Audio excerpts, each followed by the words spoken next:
Thank you for your patience. It's taken us into a third video in order to get all of this information to you. So thank you for your persistence in making it this far. The last thing I want to talk about is math placement. We use three measures to chart our student progress and three pieces of data, three categories of data, I should say, in order to inform us as to what's the proper placement for mathematics. What I want everybody to understand at the outset is that our ultimate goal with placing students for math is that it be in the correct place. We want students to be strong. We want them to be successful. We want them to be capable math students who have the background that they need in order to be successful at the current placement.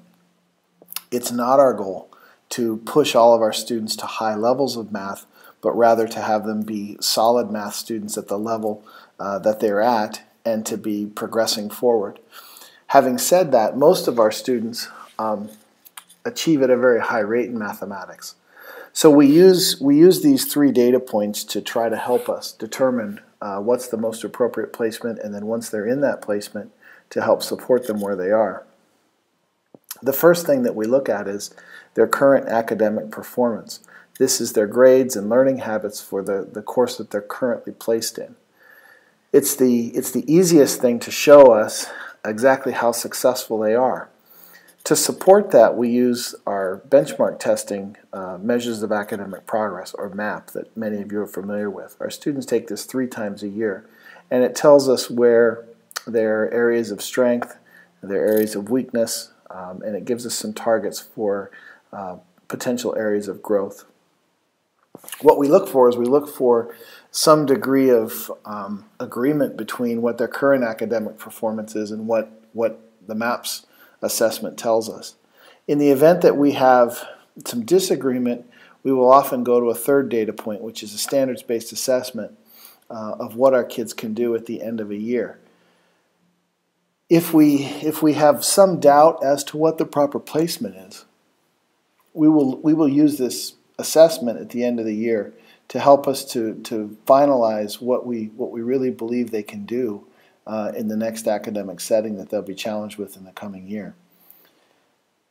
These three tools are shown in this graphic, where we really use not just one indicator. We will really try to find multiple data points, and what we're tracking in our students is their ability to master standards and their ability to meet standards at grade level or exceed standards where they currently are.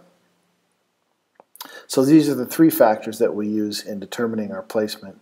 In most instances, parents have already communicated with you what they believe the placement is for the coming year. Our process is this. At the end of the second quarter, the midpoint of the year, we make recommendations for the coming year. We then expect students to continue to work hard through the last part of the year. But if they are not happy with the recommended placement, it's the third quarter that we use to finalize that placement. So if a student has decided that they would like to seek a higher placement, it's the third quarter that we expect them to kind of step up their academic progress, and that's when they're going to show us. At the end of the third quarter, we will begin scheduling students for the coming year, and then we are less likely to make changes in placement after the third quarter has closed. So for students who are seeking a higher math placement, the third quarter is really the time that they've been instructed they need to step up and show some real growth in order to change the recommended placement. I wanted to show you this graphic as well. The last graphic and this one can both be found in our program of studies. This graphic is intended to show you the pathway once students leave the middle school and moving into the high school, how students move through the high school sequence of mathematics. So students who leave the middle school in pre-algebra will progress to algebra, and then to IB Math Studies. Students that leave having completed algebra will go to geometry and you can see the whole sequence. We've included this high school graphic into the middle school because we want parents to be aware of what the track is once you leave the middle school and get to the high school. But if you have questions about ultimately IB placements and sequencing for the high school, that we normally will refer parents to the high school counselors, as they're the ones that can best answer these questions. So what's next? Any questions that you have can be directed to our counseling team, Ms. Hammonds and Ms. Wegner.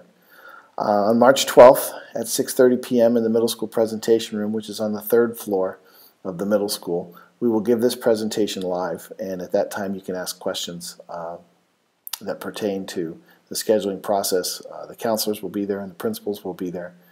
Students will begin bringing home their course selection sheets after that meeting on the 12th. You might see those on the 13th. Certainly by the 15th, if you haven't seen them, you'll want to go to Sahifa and download them yourself, because your child perhaps has lost them. But the course selection sheets will be due by March 22nd. We do ask you to review what your child is requesting for the coming year and have those conversations with them beginning now, knowing that those sheets are due in the SWAT by the 22nd of March. We'll also ask you to check Sahifa and the ISD website for additional information. The website, the only thing that you're going to find there is a PDF version of our program of studies. On Sahifa is where you'll see a more comprehensive view of the scheduling process, timelines, and forms. I thank you very much for your time. Once again, here's our counselor's contact information, and if you have any questions, don't hesitate to give us a call. Thank you.